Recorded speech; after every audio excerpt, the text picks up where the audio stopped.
साथ संगत जी, प्यार से कहना धन निरंकार जी। स्वागत है आप सभी का हमारे YouTube चैनल सोना इंस्पायर विचार पर। इस वीडियो की शुरुआत करने से पहले दास आपसे हाथ जोड़कर एक भावपूर्ण निवेदन करना चाहता है। हमारा उद्देश्य आपके जीवन में सकारात्मक शांति और प्रेरणा का संचार करना है। हर रोज हम आपके लिए एक नई प्रेरणादायक वीडियो लाते हैं। इन वीडियो के माध्यम से हम आपके जीवन में आत्मविश्वास, शांति और प्रेम का संदेश पहुंचाना चाहते हैं। आपसे निवेदन है, कृपया हमारे चैनल को सब्सक्राइब करें और नोटिफिकेशन को ऑन करना न भूलें, जिससे कि आप किसी भी अनमोल साखी, सत्संग या संदेश से वंचित न रहे।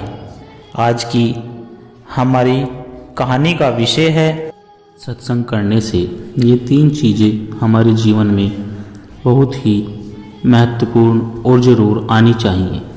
सत्संग जी, नंबर 1, सद्बुद्धि। सत्संग हमें सही और गलत का भेद सिखाता है, जिससे हमारी सोच शुद्ध और सकारात्मक होती है। यह हमें जीवन में सही निर्णय लेने की क्षमता देता है। नंबर 2, सदाचार। जब हम सत्संग में संतों और महापुरुषों की शिक्षाएं सुनते हैं तो हमारे विचार और कर्म शुद्ध होते हैं। यह हमें संयम, सत्य, प्रेम और करुणा की ओर प्रेरित करता है। नंबर 3, संतोष। संतोष से हमें भौतिक वस्तुओं की अति इच्छा से मुक्त होने और संतोष का महत्व समझने में मदद मिलती है। इससे हम हर परिस्थिति में शांत और सुख रहना सीखते हैं। सत्संग जी, सत्संग का असली फल तभी मिलता है जब हमें इसे अपने जीवन में अपनाना होता है और अपने विचारों व कर्मों को श्रेष्ठ बनाते हैं। सत्संग जी, इन्हीं 3 विचारों को आइए इस कहानी के माध्यम से जानते हैं। सत्संग जी, गांव के एक कोने में एक गरीब किसान रामलाल अपने छोटे से परिवार के साथ रहता था। वह मेहनती तो था, लेकिन हर समय जीवन की कठिनाइयों से परेशान रहता था। कभी फसल खराब हो जाती थी तो कभी पैसों की तंगी उसे परेशान कर देती थी। धीरे धीरे उसके मन में नकारात्मक विचार घर करने लगे। वह सोचता, भगवान मेरे साथ ही ऐसा क्यों करते हैं? मैंने कितनी भी मेहनत करी, लेकिन मेरी स्थिति नहीं बदली। एक दिन गांव में एक संत का आगमन हुआ। संत का सत्संग सुनने के लिए पूरा गांव उमड़ पड़ा। रामलाल को भी किसी ने सत्संग में जाने की सलाह दी, लेकिन उसने सोचा, मेरे पास समय नहीं है, मुझे खेतों में काम करना है। लेकिन उसकी पत्नी सीता ने समझाया, सिर्फ एक बार सुनने में क्या जाता है, शायद कोई अच्छा रास्ता निकले। रामलाल मान गया और सत्संग में चला गया। संत ने वहाँ कहा कि मनुष्य की सबसे बड़ी समस्या उसकी सोच है। अगर सोच सही है तो परिस्थितियाँ भी सही हो जाती है। यह सुनकर रामलाल को थोड़ी जिज्ञासा हुई। उसने निश्चय किया कि वह कुछ दिनों तक सत्संग सुनेगा। संत की शिक्षाओं को सुनते सुनते रामलाल की सोच बदलने लगी। पहले वह हमेशा शिकायत करता था, लेकिन अब उसने सीखा कि जीवन में हर परिस्थिति का सामना धैर्य और समझदारी से करना चाहिए। अब जब भी कोई मुसीबत आती, वह गुस्सा या चिंता करने के बजाय सोचता, इस समस्या का हल क्यों हो सकता है। उसकी सोच सकारात्मक होने लगी। यही थी सद्बुद्धि, अच्छे और बुरे का सही ज्ञान, सदाचार की राह। अब रामलाल ने केवल खुद अच्छा सोचने लगा, बल्कि अपने व्यवहार में भी परिवर्तन लाने लगा। पहले वह गुस्से से दूसरों से कठोरता से बात करता था, लेकिन अब वह शांत और प्रेम पूर्वक लोगों से व्यवहार करने लगा। गांव के लोग भी उसके बदलाव को देखकर हैरान थे। पहले जो रामलाल हमेशा क्रोधित और निराश में रहता था, अब वह दूसरों की मदद करने लगा। जब भी किसी को ज़रूरत होती, वह अपना हाथ बढ़ाने के लिए नहीं पीछे हटता था। धीरे धीरे उसका सदाचार, अच्छे कर्म ही उसकी पहचान बन गए। गांव के लोग उसकी इज्जत करने लगे और उसके रिश्ते भी मधुर होने लगे।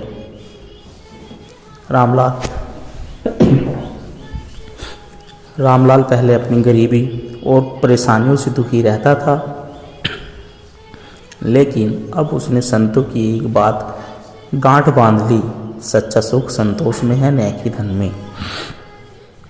अब वह अपने पास जो भी था उसमें खुश रहने लगा।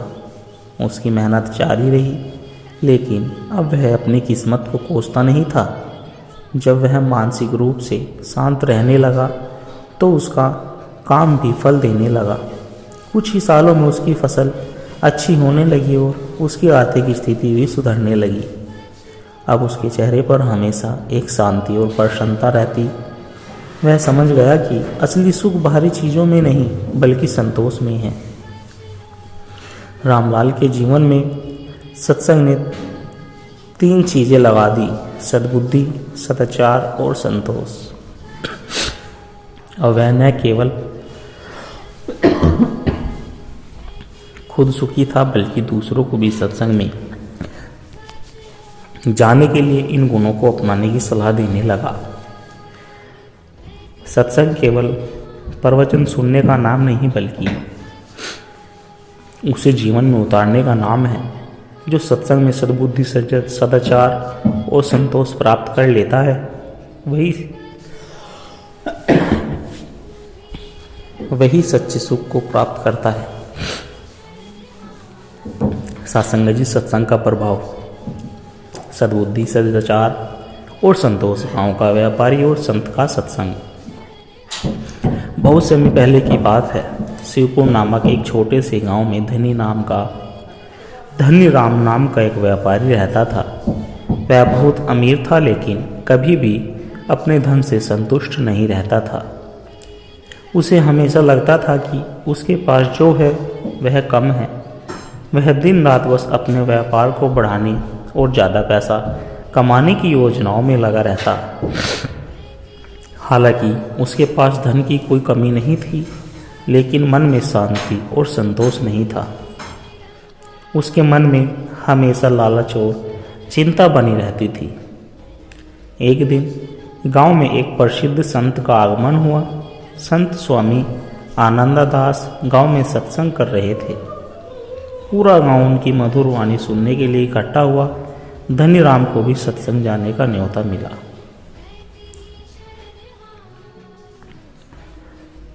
यह सुनकर गांव के एक व्यक्ति ने कहा, बेटा एक बार सत्संग में क्या जाता है, शायद तुम्हें अच्छा सीखने को मिले। किसी तरह धनीराम सत्संग में जाने के लिए तैयार हुआ। संत ने अपने प्रवचन में कहा, मनुष्य की सबसे बड़ी ताकत उसकी बुद्धि है। अगर बुद्धि सही हो तो जीवन सफल हो जाता है, लेकिन अगर बुद्धि का अहंकार और लालच का पर्दा पड़ जाए तो सुख शांति कभी नहीं मिल सकती।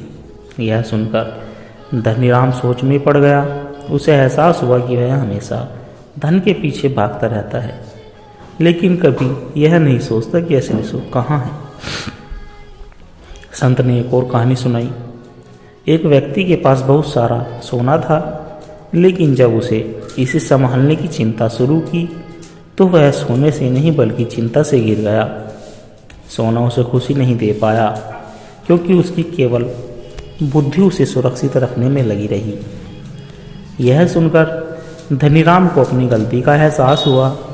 उसने सोचा, अगर मेरी बुद्धि केवल धन कमाने और उसकी चिंता में लगी रहेगी तो मैं कभी भी सुखी नहीं रह सकता। अब उसकी सोच बदलने लगी। उसने निर्णय लिया कि वह धन को जीवन का साधन बनाएगा, न कि उद्देश्य यही था सद्बुद्धि की प्राप्ति करना। सद्बुद्धि मिलने के बाद धनीराम ने अपने व्यवहार में भी परिवर्तन करना शुरू कर दिया। पहले वह व्यापार में केवल लाभ के बारे में सोचता था, लेकिन अब उसने ईमानदारी और परोपकार को अपनाने का निश्चय किया। पहले वह गरीब किसानों से ऊंची कीमत वसूलता था, लेकिन अब वह उन्हें सही दाम सामान ला देने लगा। पहले वह ज़रूरतमंदों की मदद करता था, नहीं करता था, लेकिन अब उसे गांव में एक अन्न भंडार खोल दिया जब कोई भी गरीब आकर भोजन प्राप्त कर सकता था। उसका यह सदाचार देखकर गांव के लोग हैरान थे। वे आपस में कहते, धनीराम तो पहले बहुत लालची था, लेकिन सत्संग ने इसे बदल दिया। अब यह वास्तव में एक सच्चा इंसान बन गया है। अब धनीराम अपने जीवन में एक नए आनंद को प्राप्त कर रहा था। वह पहले धन को ही सबसे बड़ा सुख मानता था, लेकिन अब उसने जाना कि असली सुख संतोष में है। पहले वह हमेशा ज़्यादा से ज़्यादा पैसे कमाने के बारे में सोचता था, लेकिन अब उसने संतोष करना सीख लिया। वह अपने पास जो था उसमें खुश रहने लगा।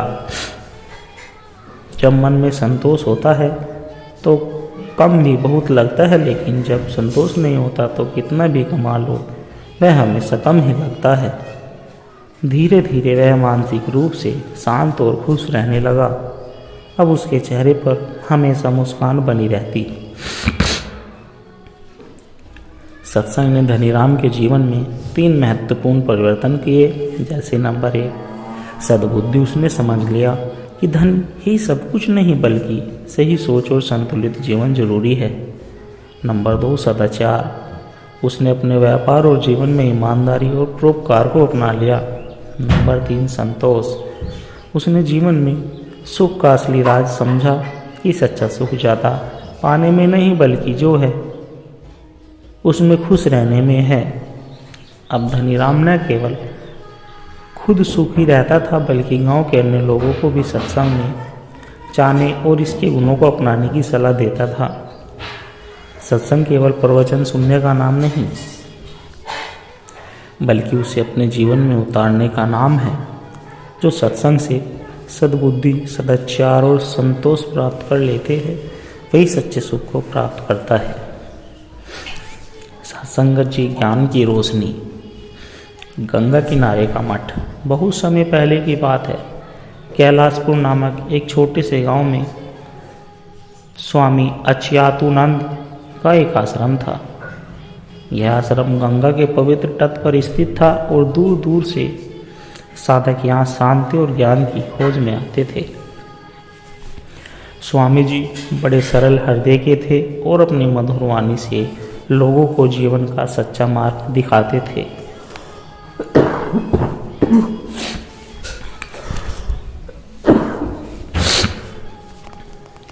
वहीं उसी गांव में अरुण नाम का एक युवक रहता था। वह पढ़ा लिखा था, लेकिन जीवन में गहरे सवालों से हमेशा परेशान रहता था कि मैं कौन हूँ, जीवन का क्या उद्देश्य है, सच्चा सुख कहाँ मिलता है। ये प्रश्न उसे रात दिन बेचैन रखते थे। उसने कई ग्रंथ पढ़े, कई विद्वानों से चर्चा की, लेकिन उसे किसी भी उत्तर से संतोष नहीं मिला। एक दिन किसी ने उसे स्वामी के सत्संग में जाने की सलाह दी। अरुण पहले तो हिचकिचाया, लेकिन अंत वह आश्रम पहुंच गया। स्वामी जी के सत्संग में सैकड़ों लोग बैठे थे। वे बोल रहे थे, ज्ञान कोई किताबों में नहीं, बल्कि आत्मा की गहराइयों में छिपा है। इसे पाने के लिए मन को शांत करना होगा। अरुण को ये शब्द बहुत प्रभावित कर गए। सत्संग समाप्त होने के बाद वह स्वामी जी के पास गया और विनम्रता से बोला, गुरुदेव, मैं जीवन का सत्य जानना चाहता हूँ, कृपया मुझे अपना शिष्य बना ले। स्वामी जी मुस्कुराए और बोले, शिष्य बनाने के लिए धैर्य और समर्पण की आवश्यकता होती है। क्या तुम इसके लिए तैयार हो?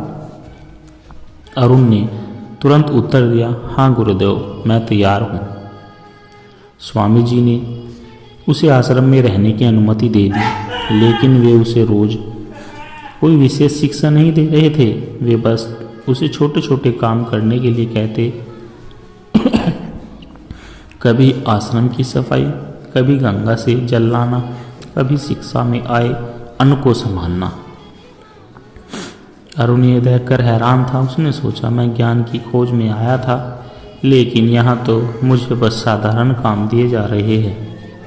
एक दिन अरुण ने स्वामी जी से पूछा, गुरुदेव, मैं यहाँ ज्ञान प्राप्त करने आया था, लेकिन आप मुझे सिर्फ छोटे मोटे काम दे रहे हैं। क्या यही आध्यात्मिक शिक्षा है? गुरुजी बोले, बेटा, जब तक मन में अहंकार भरा है तब तक सच्चा ज्ञान नहीं आ सकता। तुम खुद को बहुत ज्ञानी मानते हो, इसलिए तुम्हें लगता है कि साधारण कार्य बेकार है, लेकिन जब तक तुम अपने भीतर के अहंकार को समाप्त नहीं करोगे तब तक सच्चा ज्ञान प्राप्त नहीं कर सकते। अरुण को यह बात समझ में नहीं आई, लेकिन उसने आगे सवाल नहीं किया। अगले दिन स्वामी जी ने उसे एक कटोरा दिया और कहा, जाओ इस कटोरे में गंगा जल भर कर लाओ, लेकिन ध्यान रखना कि पानी गिरना नहीं चाहिए। अरुण गंगा के तट पर गया और कटोरे में पानी भर लिया, लेकिन जैसे ही वह चलने लगा पानी छलकने लगा। उसने धीरे धीरे चलना शुरू किया, लेकिन फिर भी पानी गिरता रहा। वह वापस स्वामी जी के पास पहुंचा और बोला, गुरुदेव, यह असंभव है, चलते समय पानी गिर ही जाता है। स्वामी जी मुस्कुराए और बोले, बिल्कुल सही, जिस तरह चलने पर पानी छलकता है उसी तरह जब मन में अहंकार होता है तो ज्ञान टिक नहीं सकता। जब तक तुम्हें अपने अहंकार को खाली नहीं करोगे तब तक सच्चा ज्ञान प्राप्त नहीं कर सकते। अब अरुण को स्वामी जी की शिक्षा का सार समझ आ गया था। उसने विनम्रता से कहा, गुरुदेव, कृपया मुझे अहंकार मुक्त होने का मार्ग दिखाइए। अब स्वामी जी ने उसे ध्यान की विधि सिखाई और कहा, अपनी आंखें बंद करो, सांसों पर ध्यान दो और अपने भीतर झांको। जो भी विचार आए उन्हें जाने दो। मन को शांत करो और अपने वास्तविक रूप को पहचानने का प्रयास करो। अरुण ने उनकी बात मानी और ध्यान की गहराइयों में उतरने लगा।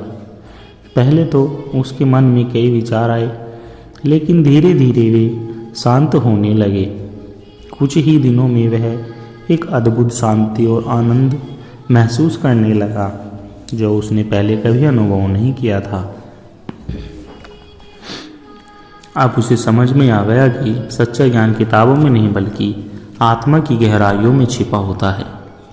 एक दिन ध्यान के दौरान उसे एक दिव्य अनुभूति हुई। उसे ऐसा लगा जैसे वह केवल शरीर नहीं बल्कि एक असीम चेतना है। उसे एहसास हुआ कि मैं आत्मा हूँ जो न जन्मता है न मरता है। संसार सारा परिवर्तनशील है, लेकिन मैं शाश्वत हूँ।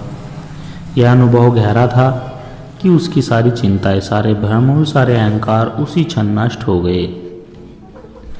अरुण अब पूरी तरह बदल चुका था। उसके चेहरे पर दिव्यता की चमक थी, उसकी आंखों में प्रेम और करुणा भी थी। वह अब केवल न ज्ञान प्राप्त करना बल्कि दूसरों को मार्ग दिखाने के लिए तैयार था। स्वामी जी ने उसे देखकर कहा, अब तुम सच्चे ज्ञान को पा चुके हो, जाओ इस ज्ञान को सारे संसार में फैलाओ और लोगों को आत्मज्ञान की राह दिखाओ। अरुण ने गुरु के चरणों में प्रणाम किया और संकल्प लिया कि वह भी लोगों को ज्ञानता से दूर करेगा। सत्संग जी इस कथा का यह सार था कि अहंकार ज्ञान के मार्ग में सबसे बड़ी बाधा है। जब तक अहंकार समाप्त नहीं होता तब तक सच्चा ज्ञान प्राप्त नहीं हो सकता। सच्चा ज्ञान किताबों में नहीं बल्कि आत्मा के भीतर खोजने से मिलता है। मन को शांत करने से ही आध्यात्मिक अनुभूति संभव है। जब मन शांत होता है तब आत्मा का प्रकाश प्रकट होता है। सत्संगत जिस तरह उनका जीवन बदल गया और वह स्वयं एक महान संत बन गया जो सैकड़ों लोगों को आध्यात्मिक मार्ग दिखाने लगा। असली ज्ञान बाहर नहीं भीतर है। जो अपने भीतर झांकना सीख लेते हैं वही सच्चे ज्ञानी होते हैं। सत्संगत जी दास के द्वारा कहे गए आध्यात्मिक प्रेरणादायक कहानी विचार यदि आप जी को अच्छे लगे हो तो लाइक, कमेंट, शेयर और चैनल को सब्सक्राइब जरूर कर दे और दास को आशीर्वाद दे। आप जी के चरणों में हर रोज ऐसे ही प्रेरणादायक कहानी विचार लेकर आता रहूं। सत्संगत जी प्यार से कहना, धन निरंकार जी।